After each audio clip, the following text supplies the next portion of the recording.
Welcome back, everybody, to 31 Days of Halloween on the Calvin Camp Podcast, the podcast where we talk about everything spooky and chilling. I'm Calvin. And I'm Anthony. And today we have a supernatural horror documentary, The Blair Witch Project. So let's get into it. All right, everybody, we're back at it. We're back at it again. we're at it, and we're coming with some more chilliness and scary spookiness with Halloween approaching.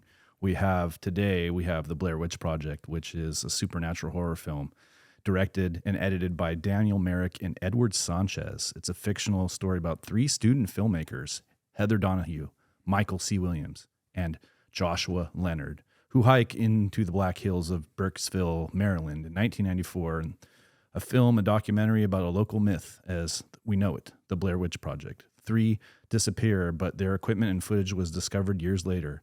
It purposely found footage as the movie shows and portrays. Yeah, I mean, that's the plot. No, it's really good. The Blair Witch Project is an incredible film, an incredible entry into horror. I believe this puts us at number 10 this month, right? This is our 10th. This is our 10th episode, yeah. So that's cool.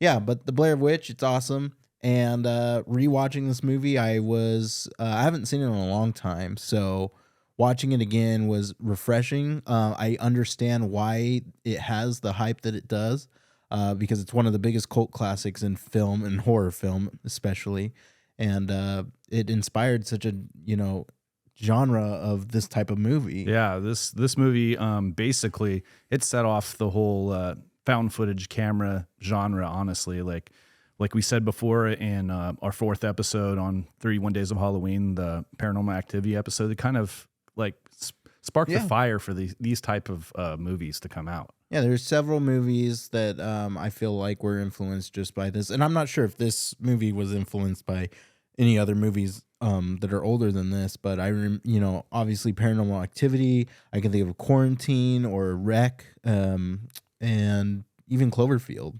Like, these are all found footage type movies, and I think they're very special. I think this is a very interesting and really cool type of style of filming, because it feels, how much realer can you get than an actual documentary and footage, like found footage, like not practice shots, not setting shots up, not, you're telling a real story here. Yeah. And I think that if it's done right, it can be told really well. And I think it did in this film. I agree. I think that this film definitely did such a good job, and especially watching it today in 2023 and realizing that it's not too old. It came out in 1999.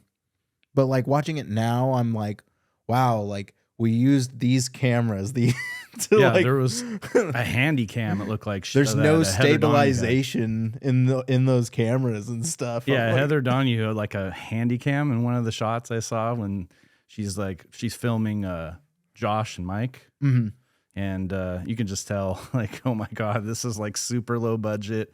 They did have an actual. It looks like they had a 16. It was a 16 millimeter cinema camera. Yes. So they had that, and then for certain scenes they actually busted that out, when they were filming Heather at the graveyard cemetery on the first day. Yeah, her first shot, her first scene for the documentary. Mm-hmm. Yeah, she wanted anything that was filmed for the documentary to be filmed on that camera instead of just the handy cam they were using throughout the movie. Most of the time, it is the handy cam though. And then I believe that was also shot in black and white, wasn't it? Yeah, it was shot in black and white on the 16 millimeter. Yes. Yeah. So very, very cool, very interesting, diving between the two cameras in the film, and you can clearly tell also the quality difference in the cameras. Yeah, you could tell in the other shot. There was two other shots. I think it was the Coffin Rock, where she was talking about what happened to those people at Coffin Rock, and then the part where they're I think 3 or 4 nights in, and they come around the forest, and there's the little sigils hanging around the forest. She's like, "Get the 16 mil. We need to get this. We gotta get this. We gotta get this." So, she was really dedicated. Yeah.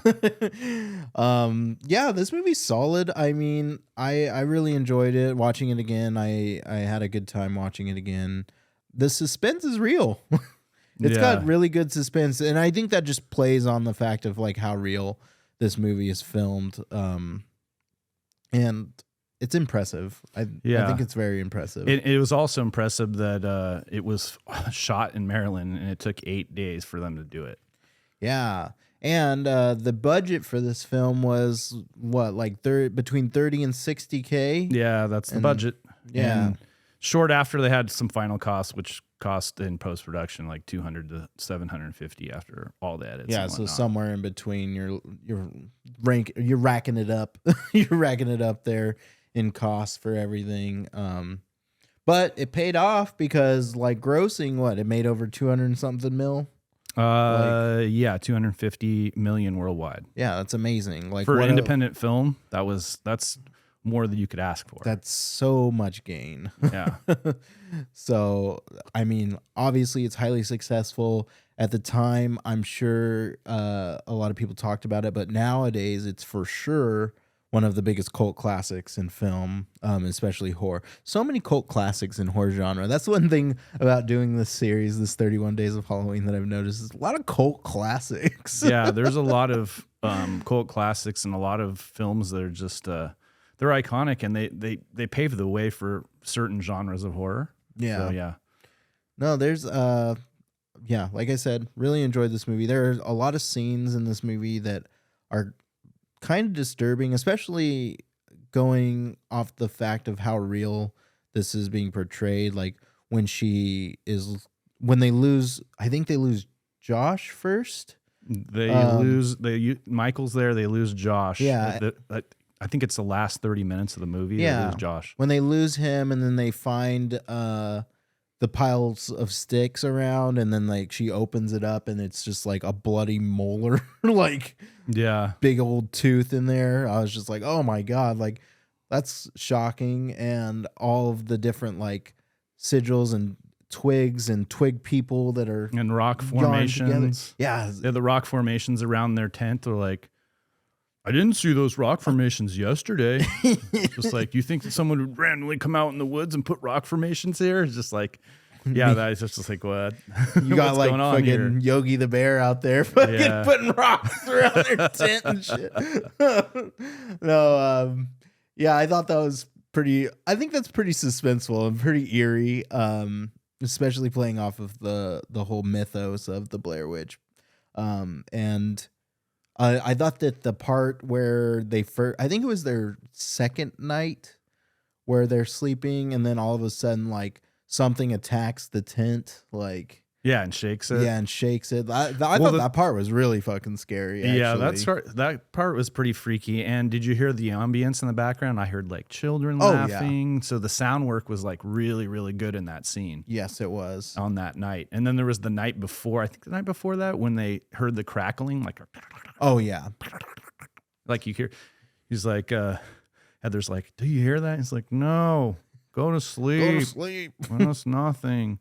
No, I fucking hear that. It's all, and it happens, I guess, in the second night. And after that, it leads up to the night where the tent is shaking. Yeah. Now this movie, yeah, that's one of the more memorable scenes, and I think that a couple of other scenes that stuck out for me were just how quickly like Josh was losing his mind. Yeah, you could see the over it. fear, anxiety, the lunacy probably taking place because they're feared for, you know, their lives because they don't know where they're going.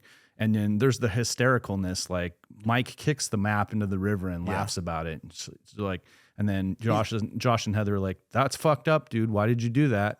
We don't know where we are. It wasn't taking us anywhere. It wasn't Yeah. it wasn't doing us any good. So you fucking ditch the map, which I think that's stupid, but obviously still at the same time, it didn't matter because they were already trapped. They were already lost in the woods. They were already stuck in the infinite loop of woods that the Blair Witch has perimetered. So, I mean, there was also scenes where the black camera, like nothing was being filmed and it was just audio and you had a black screen. yeah. I thought those were portrayed well because they were just talking. They were just so fear and anxiety. You could tell the fear in their voices as they're, talking with nothing. You're seeing nothing, but you're feeling what they're talking. I think the audience can, reflect to that by feeling that fear. Oh yeah, it's at scary. that time. And I also think that just the ending towards the end, finding the house, I thought that was like really creepy. But one that leads into like one of the biggest disappointments that I have of this film, and maybe it's not necessarily like a disappointment for other people, but for me, like you really don't see anything in this movie. No, you just Like there's they a just lot of scream and they run in the shaky cam, and they scream and they run in the shaky cam, and then nothing. I mean, it leads. Spoiler alert! It leads to Josh standing in the corner, just like in the myth of the Blair Witch, where they would put one of the children in the corner and then kill the other one.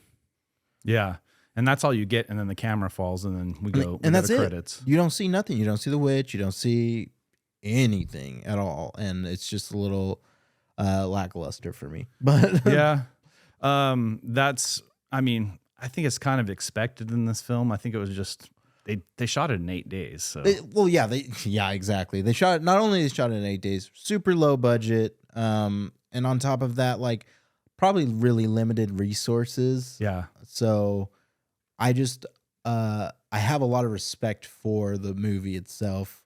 That's why it like that gripe that I have is really like conflicting because I see how impressive this movie is, but I'm also like, damn, we really got like tugged along there and got nothing out of it at the end. But yeah, but that's also really impressive that they were able to keep my attention the whole time. yeah. They definitely that. kept my attention because of the fear, the anxiety. I just think it was the way it was portrayed. How you're invested in this film is just the journey they're taking to like get to where they need to go. Getting to where they need to go is get the fuck to the car. Yeah, we gotta out of get to here. the car. So that kept me invested in terms of watching this movie, even though the handy cam is just it's really hard to watch. It's shaky. It's very shaky. But I mean, all in all, I thought this movie was good. I think that if I were to review this movie, I would give it a 3.5 out of 5 stars. Okay, why would you give it that? So I say 3.5 because I think the negatives is too much shaky cam, not enough seeing anything, and that's my own gripe. And I just feel like some of the script was a little like just funny. When it works, but a lot of the dialogue, I was just like, this is a little like cheesy. But all in all, I thought most of the performances of the actors were great. I thought the suspense was amazing, and overall, I like the lore of the Blair Witch because there's a lot of lore that goes around this movie and is stretched into further adaptations from this film, such as I think it was 2017, around there was another Blair Witch movie. And it's a direct sequel to this movie. And I really actually like that movie. I would even rate it higher than this one. Is it the Blair Witch 2? I have not. It's not the Blair Witch 2. I think it's just called Blair Witch. Like, okay. It is really good. You actually see shit. And the shit that you see is unsettling as hell.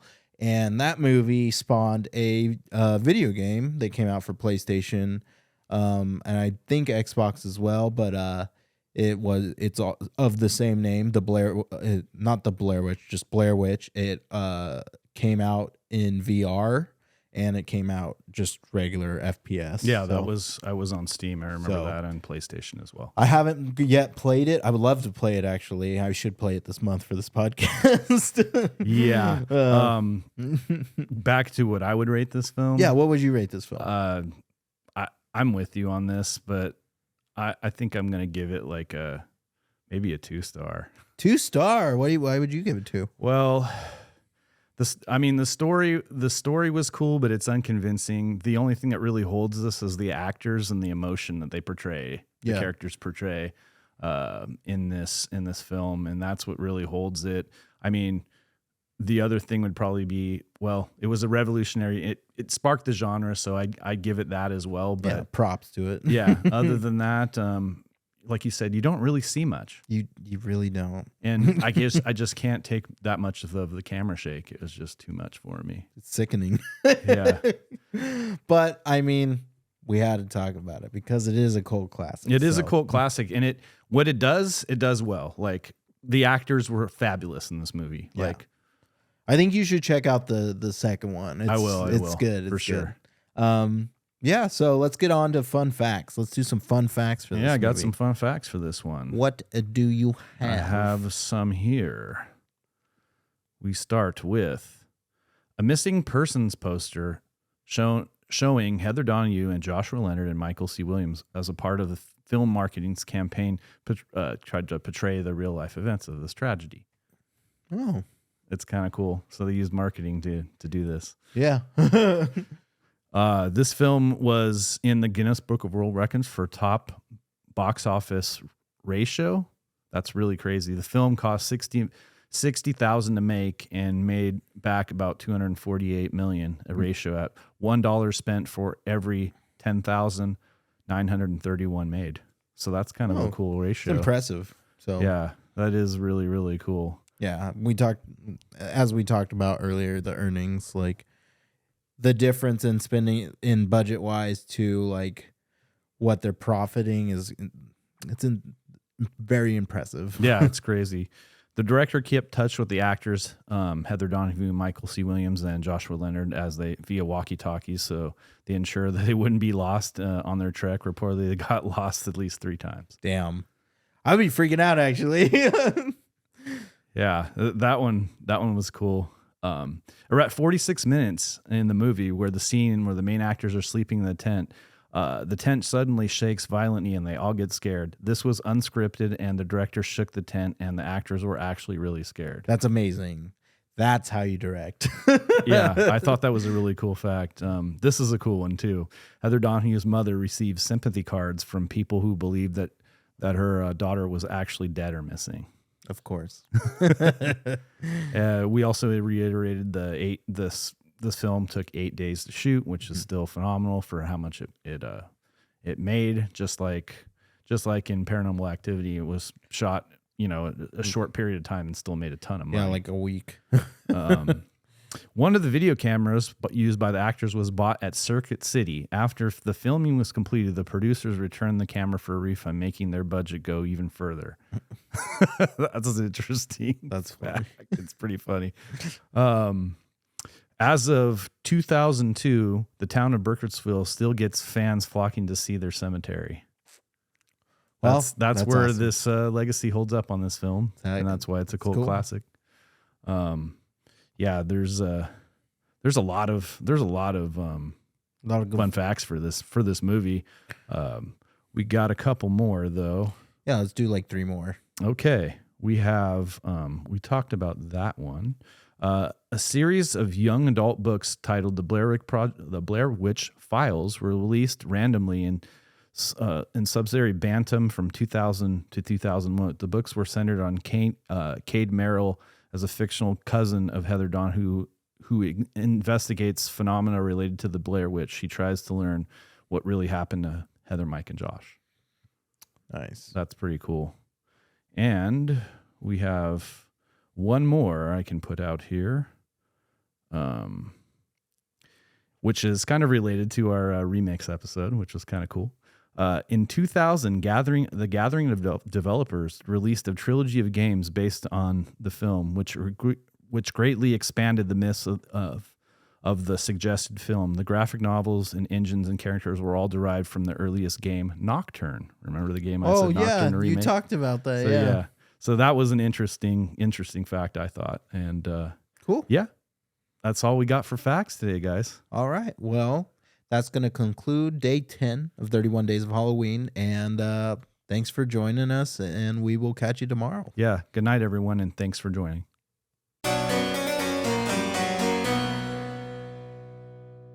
Thank you all so much for watching the Calvin Cam podcast. You can find us on any social media platforms like Instagram or Twitter.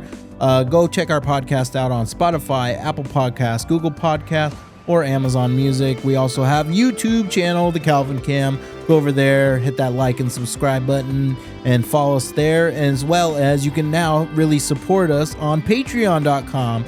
It's probably the best place to support us. So you can go there, join one of our 3 tiers, and help us get bigger and better. And we will appreciate you every step of the way. Thank you all so much for watching. Have a good night.